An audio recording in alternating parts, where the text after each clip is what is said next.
via, che agli occhi di una bambina sembrava tanto larga e tanto lunga, in effetti è larga una decina di metri e un centinaio di lunghezza. Su quella via, la casa che affiancava la scuola elementare, al primo piano accoglieva la mia abitazione dove ero nata e al piano terra dava alloggio all'unica farmacia del paese e all'officina del nonno. Prima che iniziasse ad andare a scuola, trascorrevo giornate allettanti al balcone della cucina a guardare il cortile della scuola, dove i bambini giocavano durante la ricreazione e desideravo tanto unirmi a loro. A volte, invece, mi sedevo al piccolo balconcino della lavanderia, con le gambette penzoloni al di fuori della ringhiera, a guardare incuriosito il nonno che lavorava. Era il fabbro e maniscalco del paese, stimato da tutti per la sua correttezza morale e anche artigianale, per il suo fare serio e puntuale.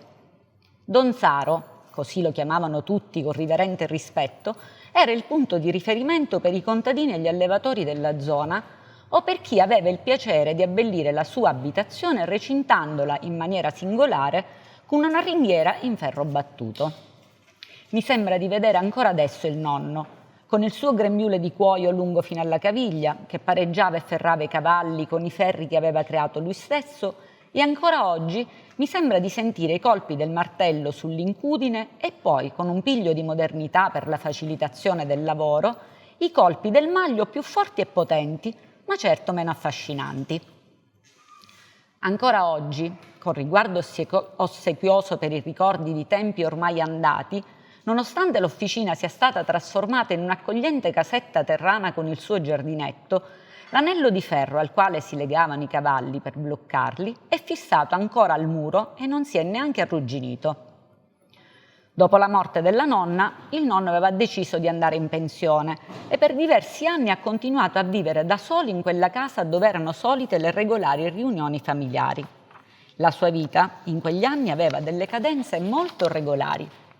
La mattina, fresco di dopobarba, dopo aver indossato giacca, cravatta e cappello, andava a comprare il giornale e si fermava al bar a leggerlo e a chiacchierare con gli amici. Pranzava dalla zia, l'unica figlia che abitava a un centinaio di metri da casa sua. La pennichella dopo pranzo era d'obbligo e nel pomeriggio, quando le condizioni climatiche lo permettevano, l'appuntamento era con la solita partita a briscola con gli amici, sempre al bar di Don Peppino, l'unico luogo di raduno del paese. Rientrando a casa si apprestava a trascorrere la serata. Il nonno non aveva la televisione, le notizie le apprendeva dal giornale e ascoltava la radio, la stessa radio comprata nei primissimi anni 50 dalle dimensioni improponibili per i giorni nostri, che oggi vive la sua seconda vita a casa di mio fratello, che lo tiene orgogliosamente in bella vista. Sentito il notiziario della sera, il nonno si dedicava alla lettura. Leggeva tantissimo, qualunque genere letterario stimolava la sua curiosità e nei pomeriggi d'inverno, quando riuniva tutti i nipoti attorno al braciere di rame lucido, supportato da una base in ferro battuto da lui stesso realizzata, dove aveva posato una spirale di scorza d'arancia per profumare l'aria, ci narrava che durante la guerra, facendo le veci della nostra moderna televisione, al lume di candela, tutte le sere, leggeva dei libri per le figlie e per gli amici che si riunivano per sostenersi e superare un periodo difficile da vivere. Lo ricordo ancora, il profumo di quei libri sparsi per la casa, che oggi sono ingialliti dal tempo e gelosamente custoditi in gran parte a casa mia e di mia sorella. Gli ultimi anni della sua vita, dopo aver peregrinato a casa delle figlie, con il suo cuore ballerino non più giovane, preferì stabilirsi a casa nostra. Con me e i miei fratelli, a differenza di tutti gli altri nipoti, era riuscita a creare un rapporto di complicità e serenità e noi eravamo molto fieri di avere il nonno tutto per noi. Adesso guardava la televisione per le notizie, il giornale andava a comprarlo solo la domenica quando andava a messa, ma la sua passione rimanevano sempre i libri. La lettura, diceva, lo portava lontano e con me e mia sorella sentiva di aver raggiunto l'alchimia giusta per continuare a sognare in compagnia. Divoravamo libri a più non posso, un andirivieni costante dalla biblioteca, uno scambio fervente con le nostre amiche e un conto sempre aperto con la libreria. Ogni libro, prima di essere riposto insieme ai tanti fantasmagorici libri che riempivano la grande libreria in salotto, che quasi faticava a contenerli tutti, era costretto a fare un percorso ben definito. Doveva essere letto dal nonno, da me e da Monica. E quando per la terza volta la copertina del libro si chiudeva sulla parola fine, iniziava il compito più appassionante e avvincente, che ha lasciato un ricordo delizioso e incantevole. Un senso di condivisione serena e gioiosa tra due diverse generazioni che riuscivano ad annullare magicamente la distanza di una dozzina di lustri.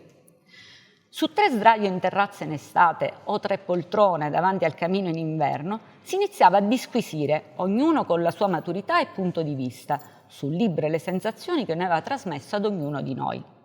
Incantevoli, quei dibattiti semplici ed entusiasmanti attraverso i quali il nonno, con la sua umile consapevolezza, cercava di apprendere cose nuove per farne sue conoscenze. Adesso si erano invertite le parti. Non era più il nonno, il narratore che seduto davanti a un braciere si esibiva con i suoi punti di fronte a un pubblico di ragazzini affascinati dalle storie apparentemente inventate che prendevano spunto da una vita vissuta. Il pubblico del nonno si era notevolmente ridotto. I miei cugini non amavano queste riunioni, questi raduni che oggi, con la mestizia dei ricordi e con massimo compiacimento, io e mia sorella definiamo il nostro caffè letterario. Non erano interessati ai racconti del nonno, né tantomeno alla critica dei libri. Il nonno per loro era un anziano dalle idee antiquate, poco propenso ad accettare i comportamenti moderni e a volte noioso. Ma io e i miei fratelli non abbiamo mai avuto questa sensazione. Il nonno era un esempio di quella vita vissuta che ritrovavamo nei libri di storia e inconsapevolmente ci ha aiutato a sviluppare il nostro senso critico. Con i suoi racconti sulla guerra e le difficoltà che avevano dovuto affrontare, abbiamo imparato a leggere con certosina attenzione non solo le righe, ma soprattutto tra le righe dei libri di storia. Abbiamo percepito il senso di una vita aggrappata alla speranza di emancipazione e democrazia, che ha gioito per l'abbattimento delle barriere limitative della libertà, che si è ritrovata felicemente davanti a tante possibilità di crescita e ha sviluppato sogni e aspettative. Con il nonno e i suoi racconti sibillini abbiamo captato, perché lui non li ha mai voluti svelare, anche alcuni segreti della numerosa famiglia. Con i suoi racconti abbiamo dato un senso a tanti oggetti abbandonati nei bauli polverosi della soffitta. Abbiamo sviluppato la sensibilità verso gli anziani e il tesoro che ognuno di loro riesce inconsapevolmente a custodire e trasmettere se messi davanti alla giusta opportunità. Il nonno è stato per me e i miei fratelli un bene molto prezioso. Peccato averlo perso durante l'adolescenza. Chissà quante cose avremmo potuto imparare da lui con la nostra maturità.